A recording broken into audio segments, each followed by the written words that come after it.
আল্লামা মামুনুল হক সসম্মানে নির্দোষ প্রমাণ হয়ে জেলখানা থেকে বাড়ি ফিরলেন। তেনার ওপরে যেই অপবাদগুলি লাগানো হয়েছিল সেগুলি সব মিথ্যা এবং ভুল এবং ভ্রান্ত রূপে প্রকাশ পেলেন, এবং তিনি সেখান থেকে এসে জাতিকে কি মেসেজ দিলেন তেনার সেই বক্তব্যটি আপনার সম্মুখে তুলে ধরব। 20 মিনিটের এই বক্তব্য যেন এক নীরব হুঙ্কার। যে যেখান থেকে ভিডিওটি দেখছেন অবশ্যই বেশি বেশি শেয়ার করবেন এবং মনোযোগ সহকারে শ্রবণ করবেন। কয়েকটা কথা আমি বলবো, সময় দীর্ঘ নয়। আর সকলে উপলব্ধি করতে পারতেছেন যে আমার প্রতিটা কথাই এখন এটা অনেক বেশি পরিমাপ করা হচ্ছে, দেখা হচ্ছে যে আমি কি বলি। আপনারা যতটুকু মনে করতেছেন যে শুধু একটা কর্তৃপক্ষ দেখতেছে, তা না, দুইটা কর্তৃপক্ষ দেখতেছে, এবং একটা কর্তৃপক্ষ আর একটা কর্তৃপক্ষ থেকে অনেক বেশি প্রবল। একটা জমিনের কর্তৃপক্ষ আর একটা আসমানের কর্তৃপক্ষ। আমি আপনাদের কাছে দোয়া চাই, জমিনের এই কর্তৃপক্ষের প্রভাব থেকে আসমানের কর্তৃপক্ষের প্রভাব আমার উপর বেশি থাকে। আল্লাহ রাব্বুল আলামিন যেন আমাকে আল্লাহর গোলাম হিসাবে তার নিকটেই যেন আমার মাথাকে অবনত রাখেন। এই দোয়াটুকু আপনারা সকলে আমার জন্য নির্দিষ্ট একান্তে করবেন। দ্বিতীয় কথা, এখানে আমার জন্য অনেক কথা বলা হয়েছে, আমাকে উৎসাহিত করার জন্য এটাই বলা হয়েছে। উৎসাহিত করার জন্য কিছু প্রশংসামূলক বাক্য আলোচনা করা হয়েছে। শাইখুল হাদিস আল্লামা আজিজুল হক রাহমাতুল্লাহ আলাইহির শানে আমরা এই কথাগুলো বলতাম। সময়ের এতটা অল্প ব্যবধানেই সেই কথাগুলো যে আমার সন্তানেরা যারা বলেছে, আমি সন্তানই বলবো, ছাত্ররা তোমাদের কাছে মুফতি সাঈদ হয়তো অনেক বড় শিক্ষক হতে পারে, আমার কাছে ওই সাঈদই। তারা আমাদের সন্তান, তারাও আমাদের সম্পর্কে সেই কথাগুলো বলেছে। শাইখুল হাদিস রাহমাতুল্লাহ আলাইহি বলতেন যে এই কথাগুলোকে প্রশংসামূলক কথা নয়, বরং আমি কালিমাত দোয়াইয়া, দোয়ার বাণী হিসেবে, দোয়ার কথা হিসেবে আমি বরণ করে নিলাম। আল্লাহ পাক আমার সন্তানদের, আমার সহকর্মীদের, তাদের এই কথাগুলোকে যেন আল্লাহ আমার হকে, আমার ক্ষেত্রে দোয়া হিসেবে আল্লাহ কবুল করেন। এই কথার মধ্যে একটা কথা এসেছে, সেটা হলো প্রতি ফোঁটা জুলুমের প্রতিশোধ গ্রহণ করার কথা। আমি এই কথাটা একদিকে প্রত্যাখ্যানও করি, আবার আরেকদিকে সমর্থনও করি। প্রত্যাখ্যান করি এইভাবে যে এটা যাদের আদর্শ অনুসরণে আমাদের এই জুলুমকে বরণ করা, আমাদের এই কারাভোগ, আমাদের এই কারাবরণ, আমরা এই শব্দগুলি বেশি বলি। কি বললাম? কারাভোগ, কারাবরণ। কারা নির্যাতন তো বলবো যত কম বলা যায়। কারা নির্যাতন নয়, আসলে তো এটা কারাবরণ। আমরা তো জেনে বুঝেই এই পথে পা বাড়িয়েছি। কেউ যদি মনে করে থাকে যে আমরা জানি না, তাহলে এটা তাদের মিস ইনফরমেশন। আমরা জানি আমাদের এই পথে চলতে গেলে এই পথটা কুসুমাস্তীর্ণ নয়। এ পথে লাল গালিচা থাকে, কখনো কখনো প্রতীকী অর্থে লাল গালিচা থাকে, তবে সেই লাল গালিচার লালিমাটা যতটা না গালিচার রং দিয়ে লাল হয়, তার চেয়ে বেশি লাল হয় ভাইয়ের শাহাদাতের রক্তের মাধ্যমে। শাহাদাতের রক্তের নজরানা দিয়ে আমরা সেই পথে ইনশাআল্লাহ পৌঁছবো, যে পথে শাপলা চত্বরের ভাইয়েরা শাহাদাতের রক্ত দিয়েছে, যে পথে আমার হাসপাতালের সন্তানেরা শাহাদাতের রক্ত দিয়েছেন, যে পথে আমার বীরবাড়িয়ার ব্রাহ্মণ শহীদ বাড়িয়ার বীর শহীদারেরা যে পথে আত্মত্যাগ স্বীকার করেছেন, আমরা তাদের সে পথকে ভুলবো না। তাদের সেই শাহাদাতকে আমরা কোন সময় সেই শাহাদাত অস্বীকার করার কোন প্রবণতা করে এক মুহূর্তের জন্য বরদাস্ত করব। শহীদ হয়েছে আমার ভাই, সরি বলেন, বাংলায় না বলতে চান দুঃখিত, দুঃখিত যদি বলতে না চান আপনাদের প্রিয় ভাষা ইংলিশেই বলেন, তবে কি বলেন? সরি বলেন। সে রক্তকে অস্বীকার করার চেষ্টা করবেন না। শাহাদাতের শহীদের রক্তের সঙ্গে গদ্দারি করার মতো সেই বেঈমান কালিমার শহীদ। কাজেই যে কথা বলতেছিলাম, এটা কারা বরণ আমাদের নির্যাতন তো অনেক পরের কথা। আল্লাহ পাক রব্বুল আলামিন কারা এই কষ্ট থেকে আমাদের সকলকে হেফাজত করেন। প্রতিশোধের যে কথাটা, সেটা আমরা তো পয়গম্বর আলাইহিস সালামের অনুসারী। নবী ইউসুফ আলাইহিস সালামের সেই বাণী লা তাসরিবা আলাইকুমুল ইয়াউম, গতকালকে আমি বলেছি, আজও বলছি, আমরা কোনো প্রতিশোধ গ্রহণ করি নাই, করতে চাই না। করার প্রবণতা কখনো যদি আমাদের মন থেকে উদ্গত হয়, সেটা হলো ইন্নামা যালিকা মিন্নী ওয়া মিনাশ শাইতান, শয়তানের প্ররোচনায় কখনো হয়তো আমরা ব্যক্তিগত আক্রোশে প্রতিশোধের কথা বলে থাকতে পারি, কিন্তু আমরা প্রতিশোধ পরায়ণ নই। এই হিসাবে আমি প্রতিশোধের এই শব্দকে প্রত্যাখ্যান করব। তবে অন্য আরেক অর্থে আমি প্রতিশোধের এই শব্দকে সমর্থন করছি। শুধু সমর্থন নয়, বরং আমি আমার পুনর্ব্যক্ত করছি যে আমরা প্রতিশোধ নিব। আমাদের সেই প্রতিশোধ হবে সেই প্রতিশোধ, যে প্রতিশোধ হিজরতের আগ পর্যন্ত 12 বছরের জুলুম এবং নির্যাতনের প্রতিশোধ মক্কা বিজয়ের মাধ্যমে আল্লাহ নবী গ্রহণ করেছেন। আল্লাহ নবী মক্কা বিজয়ের পরে সেই সকল অপরাধীদেরকে ক্ষমা করার মধ্য দিয়ে, সেই জমিনে আল্লাহর দিনের ঝান্ডা সমুন্নত করার মধ্য দিয়ে মধুর প্রতিশোধ নিয়েছিলেন। আমি আবার বলছি, এদেশে ভাড়াটিয়া থাকবো না, ভাড়াটিয়া হিসেবে থাকবো না। এই জমিনের মালিকানা সূত্রে এদেশে বসবাস করি। এই জমিনকে আল্লাহর জন্য মুক্ত করেই ছাড়বো ইনশাআল্লাহ। আল্লাহর দিনের বিজয়, সেটাই হবে আমাদের পরম প্রতিশোধ।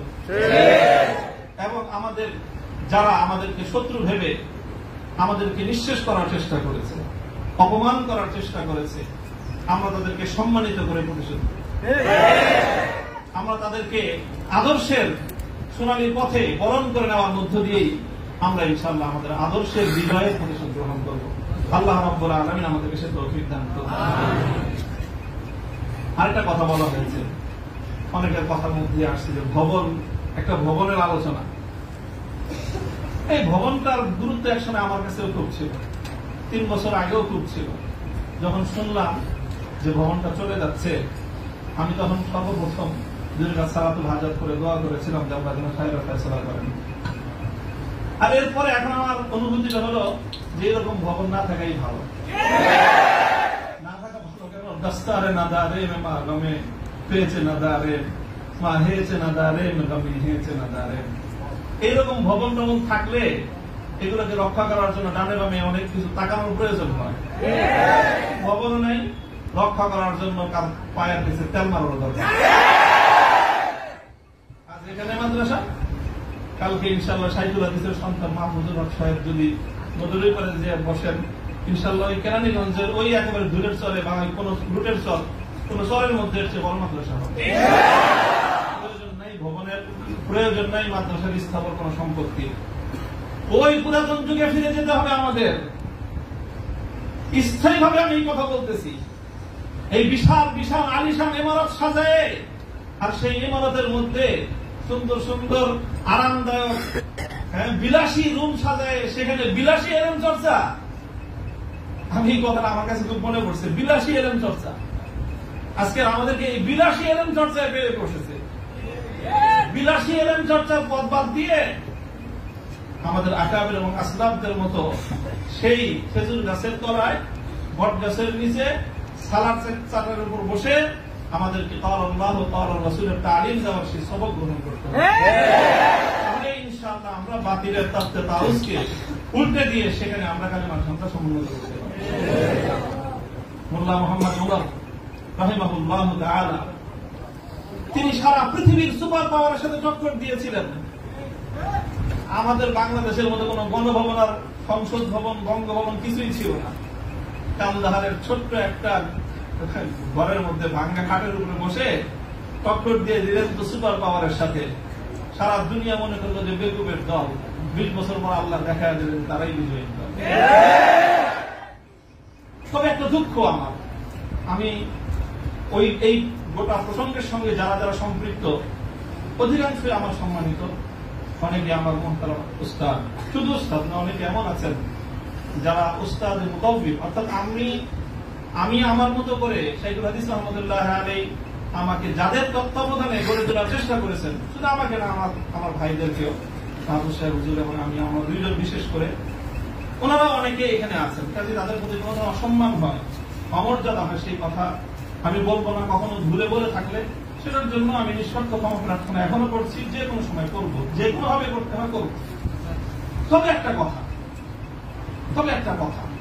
দুঃখের কথা, হৃদয়ে রক্তক্ষরণের একটা কথা, সেটা যদি আমার বাবার দ্বারা সেই ভুলটা হতো আমি বলতাম। সেই ভুলটা যদি এখন আমার অভিভাবক মাহফুজ সাহেব যদি সেই ভুল করেন, সেটাও আমি বলবো। সেই ভুল যদি আমিও করি, আমাকেও যেন আল্লাহ আমার সেই ভুলটা অনুভূতি দান করেন। সেটা হলো যখন এদেশে মূর্তির বিষয় নিয়ে বিতর্ক তৈরি হলো, ভাস্কর্য নামে জাতীয় পর্যায়ে মূর্তি তৈরি হবে কি হবে না এই বিষয়ে যখন বিতর্ক, তখন আপনারা সেই বিতর্কের মঞ্চে ডিজিটাল ছবি তোলাটা কতটা বড় অপরাধ, কতটা বড় অন্যায়, কত বড় গুনাহ, সেই মাসলা নিয়ে আসলেন। দুঃখটা এই জায়গায়, আপনারা সেই মাসলা উত্থাপন করে তখন এই মূর্তি এবং ভাস্কর্যকে প্রকারান্তরে বৈধতা দেওয়ার চেষ্টা করেছেন। আপনারা বোঝানোর চেষ্টা করেছেন যে আজকের একটা ছাত্র ফেসবুকে তার ছবি আপলোড করা যতটুকু বড় অপরাধ, বাংলাদেশের স্বাধীনতার স্থপতি বঙ্গবন্ধু শেখ মুজিবুর রহমান সাহেবের ৬০ ফুট লম্বা ভাস্কর্য নামক মূর্তি স্থাপন করা সমান অপরাধ। এটা বোঝানোর চেষ্টা করেছেন আপনারা। ব্যাপারটা কি এক? এটাই হলো দুঃখ যে এই কাজটা সামনে করেন না আপনারা যদি ভাস্কর্যের বিরোধিতা করতে ভয় পান, তাহলে আমি আপনাকে দোষারোপ করব না। তবে ভাস্কর্য নামক এই সকল শিরকি সংস্কৃতির বিরুদ্ধে যারা কথা বলবে, তাদের প্রতিপক্ষ হয়ে মাঠে গিয়ে এই ধরনের বিতর্কিত মাসলা উত্থাপন করে জালিমের এবং যারা মূর্তি পূজারীদের দোষর, তাদের অবস্থানকে সংহত করবেন। আমি জানি না, যদি বুঝে করে থাকেন, গফরাল্লাহু লাকুম, আল্লাহ আপনাদেরকে মাফ করুন। আপনি যদি বুঝে শুনে করে থাকেন, আখাফু আলাইকুমুশ শিরক, আখাফু আলাইকুমুশ শিরক, না বুঝে করে থাকেন, সেটাই আমার ধারণা যে আপনারা অনেক বড় বড় আলেম, রাজনৈতিক প্রজ্ঞা আপনাদের কিছুটা ঘাটতি থেকে থাকতে পারে এই ক্ষেত্রে অন্তত। কাজেই এই জায়গাটায় বিলম্বে হলে আপনারা কথা বলেন, বিলম্বে হলেও কথা বললেন, ইতিহাস আপনাদেরকে ক্ষমা করবে না। দেখেন না যে আমরা হেফাজতে ইসলামের কিছু নওজওয়ান আলেম এবার যেটা করছে, সরকার একটা ভালো বুদ্ধির কাজ করছে। আগের বার থেকে, আগের অতীত থেকে তারা শিক্ষা নিছে। শাইখুল হাদিসের মতো, মুফতি আমিনী সাহেবদের মতো বৃদ্ধ মানুষদেরকে তারা আটকায় জাতির কাছে তারা একটা বিশেষ বড় ধরনের একটা আসামির কাঠ করে দাঁড়া গেছিল। এবার তারা আমাদের মুরব্বীদেরকে কারো গায়ে স্পর্শ করে নাই, শুরুই করছে মামুনুল হক থেকে, যে এদের হাত পা গুলি সব বাইরে দাও, তাইলে এই বুড়া মাথা যেগুলো আছে সেগুলো আর কি করবে, এই পলিসি নিয়েছেন। কাজেই যেটা করেছেন সেটা হলো, আবারও বলছি, যে এই ধরনের যখন তাওহীদ এবং শিরকের লড়াই হয়ে দাঁড়াবে, আল্লাহ ভাস্কর্য বিরোধী আন্দোলন, এটা তাওহীদ এবং শিরকের আন্দোলন, শিরকের সংঘাত ছিল। ভাস্কর্যের পক্ষে যারা ছিলেন তারা শিরকের পক্ষে ছিলেন, ভাস্কর্যের বিপক্ষে যারা ছিলেন তারা তাওহীদের সঙ্গে সংঘাত।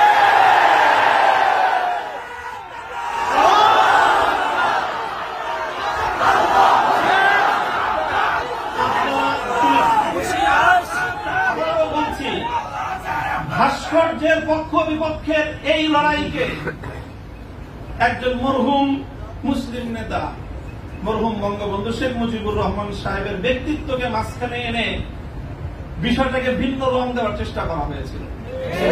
আমরা তখনও বলেছি, আজও বলি, ভবিষ্যতেও বলবো, ভাস্কর্য এটা বঙ্গবন্ধু শেখ মুজিবুর রহমান সাহেবের, শহীদ প্রেসিডেন্ট জিয়াউর রহমান সাহেবের, সেটার আমরা পার্থক্য করি নাই।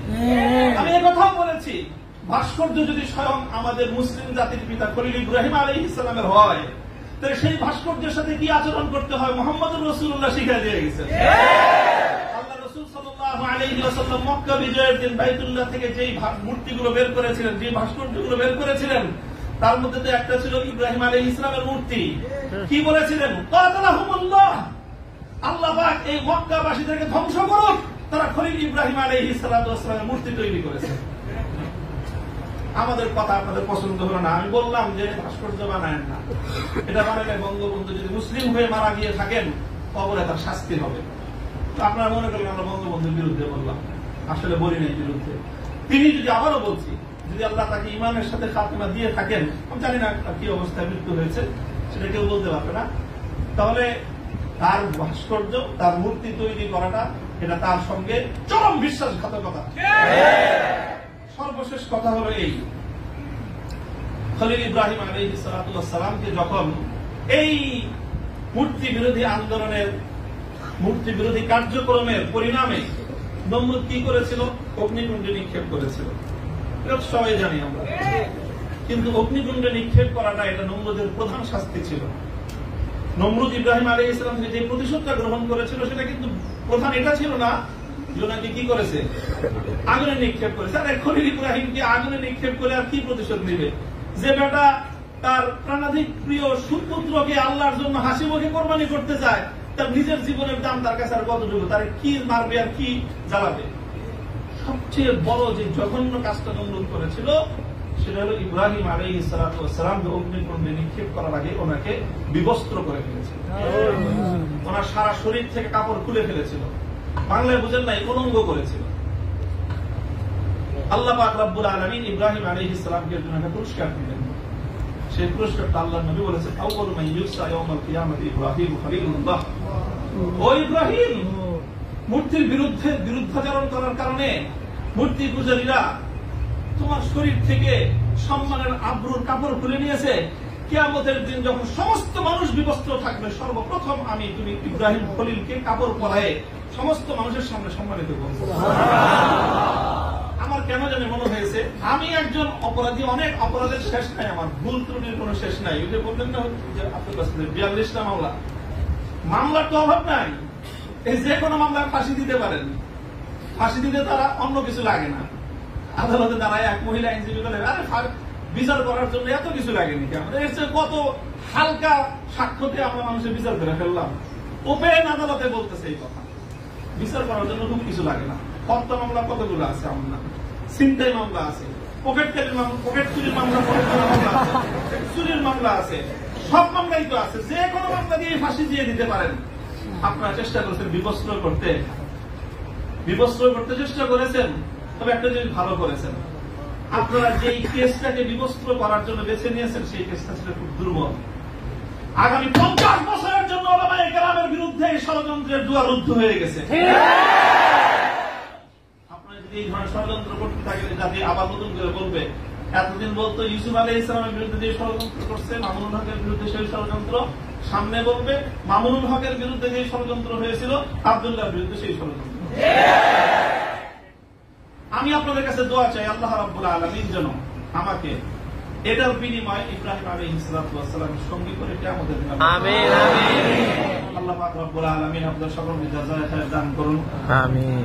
আর অনেক বড় কথা আছে যে আমার এই সম্পূর্ণ এই যে আমার বিরুদ্ধে এত কিছু, এত বড় অভিযোগ বা এতটা মানে নিষ্পেষণের শিকার আমি কেন হলাম, এই কারণটা এখন আমি বলবো না, তবে আপনাদের সকলকে বলবো বাবরি মসজিদের জন্য আপনারা দোয়া করবেন ইনশাআল্লাহ। প্রিয় দর্শকবৃন্দ, আল্লামা মামুনুল হকের কোটি কোটি ফ্যান ফলোয়ার আছে। সোশ্যাল মিডিয়া ওপেনিং করলেই তিনার ছবিতেই কোটি কোটি মানুষ লাইক কমেন্ট করছে। এখান থেকে বোঝা যাচ্ছে মানুষ তাকে কতটা ভালোবাসেন। আপনি কতটা ভালোবাসেন শেখ আল্লামা মামুনুল হক সাহেবকে অবশ্যই কমেন্ট বক্সে জানাবেন। আস্তে আস্তে সব কিছু প্রকাশ হবে, সেখানে তিনার সঙ্গে কেমন আচরণ করা হয়েছিল এবং সেখানে যে আরও আলেম ওলামা কোনো দোষ না করে সেখানে ভরা আছে, সেগুলোও প্রকাশ হবে ইনশাআল্লাহ। ভিডিওর পরিশেষে একটাই কথা বলতে চাই যে শেখ হাসিনা যে মিথ্যা অপবাদ এবং চক্রান্ত চালিয়ে যাচ্ছে সেটা একদিন প্রকাশ হবে এবং জনগণ সত্যটা জানতে পারবে ইনশাআল্লাহ।